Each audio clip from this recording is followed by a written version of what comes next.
Our first exercise is just going to be a single arm overhead press, dumbbell, kettlebell, either way, but keeping that hand in tight, keeping the core stiff, not letting that kettlebell really pull you off to the side and going right up overhead.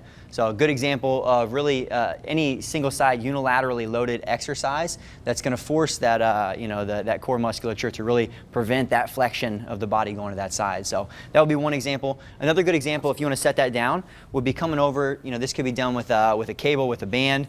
We got a lot of different variations of pull-off presses in general. So come with an even stance here, even if you're angled a little bit, and just pressing that hand out in front. So we've got someone just starting out. This is going to be enough to really kind of be a rotational plank. Which for a lot of clients, even overweight clients, this actually might be easier than trying to coach someone into a plank for a number of reasons.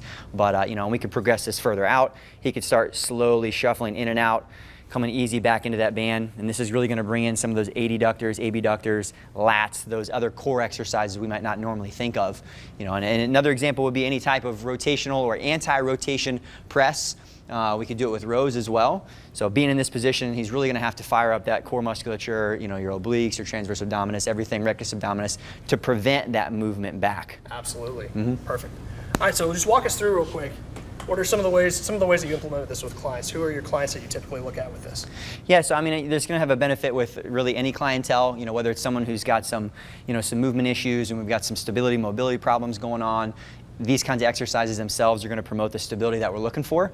If it's an athlete, it's great because that core and spinal stiffness is what's really going to allow them to translate that force through their legs, into their arms, or whatever their movement in sport might be. And for the average person, it's also nice because these exercises allow you to really hit some of that core stiffness while not just isolating the core, lying on our back doing more traditional core exercises. Not that those are bad for everyone, but in 2 to 3 sessions, an hour every time throughout the week, I've only got so much time to really make an impact on my client's body, and this allows me to really address some of their goals, which for the average person is fat loss and feeling good and functioning well, with packing as much good quality exercise in during that session. So I really find these kinds of exercises serve well to do that.